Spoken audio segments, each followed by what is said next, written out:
आज आपको शनि की साढ़े सती ज्योतिष में जो सबसे ज़्यादा चीज़ डराती है उनमें से एक चीज़ है साढ़े सती और दूसरा है काल सर्प योग। ऐसी कुछ चीज़ें जिनसे सबसे ज़्यादा डर लगता है। शनि की साढ़े सती क्या होती है? सबसे पहले ये वो टाइम होता है जो आपके लिए अच्छा भी हो सकता है, बुरा भी हो सकता है। और ये क्या है? 7.5 साल का, 7.5 वर्ष का वो अंतराल, वो ड्यूरेशन जो आपके जीवन में आना ही आना है। ये कब आता है उसका एक रूल है। आपका जब भी जन्म होता है, किसी का भी जब जन्म होता है, तो वो देखा जाता है कि चंद्रमा कौन सी राशि में है। राशियाँ 12 राशियाँ हैं जो कि मेष से शुरू होती हैं और वो मीन तक जाती हैं। तो आपको देखना है कि अभी चंद्रमा कौन सी राशि में है जब आपका जन्म हुआ। अगर मैं इस समय इधर देखूं तो चंद्रमा इधर अभी कर्क राशि में है। यहाँ पे कर्क राशि में चंद्रमा है। तो इसका क्या अर्थ हुआ? शनि की साढ़े सती कब शुरू होगी? इसका ये अर्थ हुआ कि अब आपको कर्क से लेकर 12 राशियाँ गिननी हैं। 1 2 3 4 5 6 7 8 9 10 11 12। जैसे ही शनि मिथुन राशि में आएगा तो आपको साढ़े सती लग जाएगी। अगर अभी आप देखो कि ये शनि ग्रह है। अगर आप आज का पंचांग देखते हो तो शनि मिथुन राशि में है। तो इसका अर्थ क्या हुआ कि आपको साढ़े सती लग चुकी है या लगने वाली है। आपका जन्म ही साढ़े सती में हुआ है। कि जो जिस राशि में आपका जन्म हुआ उसकी पिछले वाली जो राशि है वो 12वीं राशि है, आपको जहाँ से काउंट करना है, तो वो यहाँ पे मैच कर रही है। तो आपको साढ़े सती लग चुकी है। अब ये कहाँ तक चलेगी? मिथुन राशि यहाँ पे 2.5 साल लगेंगे, कर्क राशि यहाँ पे 2.5 साल लगेंगे और सिंह राशि यहाँ पे 2.5 साल लगेंगे।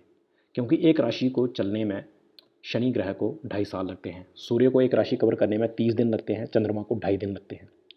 शनि बहुत ही धीमे चलता है, इसलिए उसको स्लो मूवर या धीमी गति वाला ग्रह कहते हैं। इसी कारण इसका डर होता है, क्योंकि ये बहुत स्लो चलता है, धीरे चलता है और इसका जो असर होता है वो अच्छा भी हो सकता है, बुरा भी हो सकता है। शनि का मतलब है डिसिप्लिन। जिसमें संयम है, डिसिप्लिन है, पेशेंस है, वो शनि को सह सकता है। जिसमें डिसिप्लिन और पेशेंस नहीं है उनके लिए शनि बहुत ही गंदा होता है। शनि का बहुत ही बुरा असर होता है। अब आपको समझ आ गया साढ़े सती क्या होती है। 7.5 वर्ष होते हैं। वो कैसे देखा जाता है, कब शुरू होने वाली है? अगर आज किसी का जन्म आपने फॉर एग्जांपल सिंह राशि में होता है, चंद्रमा सिंह राशि में है, यहाँ पे चंद्रमा की राशि देखी जाती है कि चंद्रमा कौन से एरिया में था स्पेस में। ये स्पेस है, ये पृथ्वी है, आप जहाँ पे ऑब्जर्व कर रहे हो उसके अराउंड ये पूरा स्काई है, पूरा स्पेस है। उसको 12 भागों में डिवाइड किया गया है। क्यों? क्योंकि सूर्य को इस पूरे सर्कल को कंप्लीट करने में 12 महीने लगते हैं और एक राशि 30 दिन की होती है सूर्य के लिए। इसी कारण इसको 12 पार्ट में डिवाइड किया गया है। चंद्रमा भी यहाँ पे है और बाकी जितने भी 9 ग्रह हैं सारे यहाँ पे हैं। चंद्रमा इस समय अगर आप देखेंगे तो वो कर्क राशि में। अगर मान लो कि वो यहाँ पे सिंह राशि में होगा, 2-3 दिन बाद वो सिंह राशि में चला जाएगा। बट शनि तो नहीं निकलने वाला। शनि को यहाँ पे 2.5 साल लगेंगे। तो उस समय आपको साढ़े सती कब लगेगी? फिर कब लगेगी आपको देखना है। ये राशि में हो, अगर आपका जन्म हो रहा है सिंह राशि में, तो अब आपको यहाँ से काउंट करना है 1 2 3 4 5 6 7 8 9 10 11 12। जैसे ही वो कर्क राशि में प्रवेश करेगा शनि, तो आपको लग जाएगा। और इसमें लगभग 1 साल या कुछ महीने का टाइम बचा है। डिपेंड करता है, आपका कहीं पे भी जन्म हो सकता है। सपोज चंद्रमा कर्क राशि में है और शनि हो सकता है कि सिंह राशि में हो, तो इसका मतलब ये नहीं कि वो लग गया। अगर वो कर्क राशि में भी होता, अगर यहाँ पे शनि इस राशि में भी होता, तब भी वो नहीं लगना था। वो आपको 12 काउंट करने पड़ेंगे। जैसे ही वो 12 मैच करेगा तो वो आ जाएगा। फिर वो कौन कौन सी राशि को पकड़ेगा? जो 12वीं राशि होगी और वो राशि जहाँ पे चंद्रमा था आपके जन्म के समय, और उसके बिल्कुल बिल्कुल अगली वाली राशि है। ये 3 राशियाँ में साढ़े सती चलेगी। 2.5 साल 2.5 साल 2.5 साल, पूरे 7.5 साल हो गए। अब इन 7.5 साल में बहुत सारी चीज़ें देखी जाती हैं आपके ऊपर। क्या इफेक्ट होने वाला है, अच्छा होने वाला है, बुरा होने वाला है। कुछ तो बहुत ही गलत चीज़ें हो सकती हैं और कुछ बहुत ही अच्छी चीज़ें हो सकती हैं। आपको पेशेंस रखना है, क्योंकि 7.5 साल बहुत लंबा अंतराल होता है। और जो पहले वाला होता है, इसके तीन आप मान लो कि पक्ष हैं या कुछ भी है, इसका इफेक्ट भी बहुत होगा। जो सेंटर में है इसका इफेक्ट बहुत हाई होगा और जो एंड में जो 2.5 साल होंगे तो इसका इफेक्ट घटने लगेगा और आपको बेनिफिट्स और शुभ लाभ मिलना शुरू हो जाएंगे। अब यहाँ पे आपको बहुत सारी चीज़ें देखनी है कि जहाँ पे भी आपकी लाइफ चल रही है, अगर आप 2.5 साल या 7 साल देख के चलते हैं तो अभी आपको नेक्स्ट चीज़ क्या देखनी कि अभी महादशा किसकी चल रही है। अगर शनि साढ़े सती ठीक नहीं है तो हो सकता है कि जो महादशा दशा चल रही है, विषोंतरी की दशा होती है, विषोंतरी दशा, उसमें महादशा आती है, 9 महादशा। उनमें जैसे कि गुरु है, शुक्र है, ये शुभ ग्रह है, इनकी दशा जैसे ही आएगी तो आपको अच्छे फल मिलने लग जाएंगे। अब कोई भी दशा है, जैसे मान लो कि आज किसी का जन्म हुआ, कौन सी राशि में है, कर्क राशि, पुष्य नक्षत्र, ये चंद्रमा यहाँ पे है, तो पुष्य नक्षत्र का स्वामी कौन है, शनि ग्रह है। तो इसका अर्थ हुआ कि जो भी जातक का जन्म होगा उसको शनि का महादशा लग जाएगा। शनि की महादशा कितनी होती है ये आप देख लो, 19 वर्ष की होती है, बहुत लंबी दशा है। अब यहाँ पे देखा जाता है कि चंद्रमा इस राशि में, इस नक्षत्र में कहाँ पे था। एक नक्षत्र के 4 पाद होते हैं या 4 डिविजन्स होती हैं। अगर वो बिल्कुल शुरू में होगा तो इसका अर्थ हुआ कि पूरे 19 वर्ष वो महादशा चलनी है। अगर बीच में है तो आधा हो जाएगा, बिल्कुल एंड में चला जाएगा तो इसका अर्थ हुआ कि शनि की जो महादशा है वो थोड़ी कम होगी। अब एक महादशा होती है, उसको फिर से डिवाइड किया जाता है अंतरदशा में, उसके अंदर 9 अंतरदशा होती हैं। अब इसका ये अर्थ नहीं कि खाली शनि की ही दशा चलनी है, अब शनि के अंदर फिर से अलग इन सब ग्रहों की दशा चलेगी। ये पूरी प्रोपोर्शन मेंटेन रहेगी, जहाँ पे जितनी परसेंटेज है यहाँ पे भी वही रहेगी। यहाँ पे शनि है, बुध है, केतु है, शुक्र है, तो इनकी दशा चलनी है। अब इनको फर्दर फिर से तोड़ा जाता है, इनके अंदर आती है प्रत्यंतर दशा। जैसे कि ये अगर 3 साल की लगभग है तो प्रत्यंतर दशा कुछ 1 साल की होगी। प्रत्यंतर दशा को फिर से तोड़ा जाता है, उसको सूक्ष्म दशा कहते हैं, वो कुछ महीनों में हो जाएगी। सूक्ष्म दशा को तोड़ा जाता है प्राण दशा में, वो कुछ दिनों में या मिनट में आ जाएगी, घंटों में आ जाएगी। उसके बाद फिर लास्ट में आती है देह दशा, जो सेकेंड्स में और मिनट्स में आती है। तो इसकी एक्यूरेसी बहुत ही हाई है। आप देख सकते हैं कि अगर दशा ठीक नहीं है, साढ़े सती ठीक नहीं है, तो आपको जो अच्छी बुरी चीज़ें फाइंड आउट करनी है वो आप ये भिषोंतरी दशा लगा के भी देख सकते हैं। आपको थोड़ी थोड़ी आइडिया पड़ रहा होगा कि साढ़े सती क्या है। 7.5 साल है, उनको 3 राशियों में बांटा गया है, 3 राशियाँ आपके ऊपर चलनी है। अब ये देखा जाता है कि जो शनि ग्रह है, अब खाली साढ़े सती लग गई तो उसका ये अर्थ नहीं है कि आपको सब कुछ गलती होना है। उसमें बहुत सारी चीज़ें देखी जाती हैं कि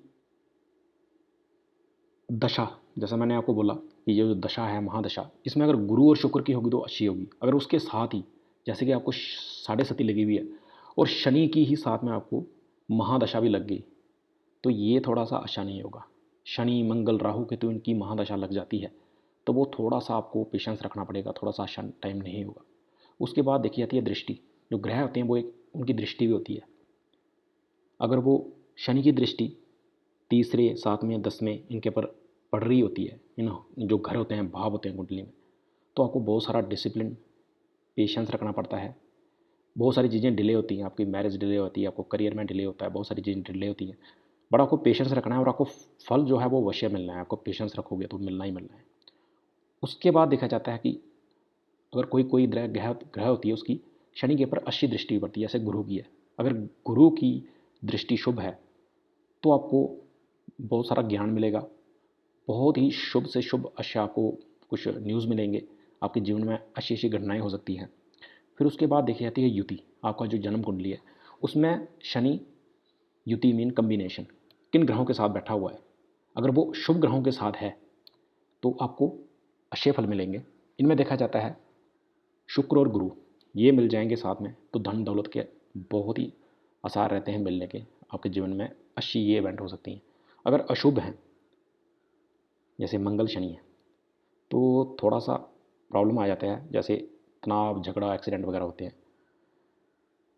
तो इसके बाद आता है कि शनि अस्त भी होता है। शनि जब चलते चलते जो इसकी जो एंगल बनता है सूर्य पृथ्वी इसका बनता है, जब बिल्कुल सूर्य के पास आ जाता है तो इसे अस्त कहते हैं, जो 15 डिग्री के अंदर आ जाता है। जब ये अस्त हो जाएगा तो इसका शनि का इफेक्ट क्या कम पड़ जाएगा और ये प्रत्येक राशि में जो साढ़े सती चल रही है 2.5 2.5 साल की, एक एक बार यहाँ से निकलेगा। तो वो जो 2 महीने का टाइम होगा अराउंड, तो उसमें क्या होगा कि आपके ऊपर थोड़ा सा इफेक्ट कम होगा, आपको थोड़ा सा रिलैक्स मिलेगा। फिर देखा जाता है कि शनि राशि कौन सी है, वो ऊंच है कि नीच है। अगर शनि यहाँ पे तुला राशि में होगा, इस जगह पे होगा, तो वो ऊंचा है, आपको अश्य और शुभ फल मिलेंगे। अगर वो नीच राशि में है, मतलब इसकी वो डिग्रीज होती हैं और कुछ नहीं है, मेष में होगा, तो आपको जो फलादेश है वो धीमे धीमे मिलेगा, थोड़ा कम मिलेगा, इसका ये अर्थ हुआ। फिर देखा जाता है नक्षत्र, शनि किन नक्षत्रों के साथ है, कौन से नक्षत्र में है। इस समय देखो आप, पुनर्वसु नक्षत्र है जो कि एक मीडियम टाइप का है, अच्छा नक्षत्र है। पुष्य, स्वाति, रेवती, ये कुछ अच्छे नक्षत्र होते हैं। अगर इनमें वो शनि होगा इस समय, आप एग्जैक्टली देखो तो ये पुनर्वसु में है। अगर वो अशुभ नक्षत्रों में होगा जैसे मूला है, आर्द्रा है, तो आपको कठिनाई थोड़ी पड़ जाएगी। ये सारी चीज़ें हैं जो देखी जाती हैं साढ़े सती में। आपको थोड़ा सा आइडिया पड़ा होगा कि साढ़े सती क्या है। 7.5 वर्ष का समय है। अब ये इसका ये अर्थ नहीं कि ये लाइफ में एक ही बार आनी है, ये बार बार आती है। शनि को ये पूरा राशि चक्र, पूरा जो सर्कल है पृथ्वी के अराउंड पूरा करने में, जो हमारा ये यहाँ पे हमने राशि चक्र बनाया हुआ है, लगभग 30 साल लग जाएंगे, 29.5 ईयर्स, लगभग 30 साल लगेंगे पूरा करने में। जैसे ही यहाँ पे पहुँचाए, इसके बाद ये फिर उस राशि में जैसे ही पहुँचेगा जहाँ से शुरू हुआ था, फिर से आपको साढ़े सती लग जाएगी। इसमें हो सकता है कि 20 साल भी लग जाएँ, 10 साल भी लग जाएँ, जो भी है ये मुड़ मुड़ के आपको आनी है। कोई भी व्यक्ति है उसके जीवन में ये 2-3 बार आती है। अच्छी चीज़ें भी लाती है, बुरी चीज़ें भी लाती हैं। बट एक बात आपको याद रखनी कि जब साढ़े सती चल रही होती है, आपका पेशेंस बहुत मैटर करता है, और लाइफ में जो बड़ी चीज़ें होती हैं वो इन्हीं कठिन समय में होती हैं। होप आपको समझ आएगा। Thank you.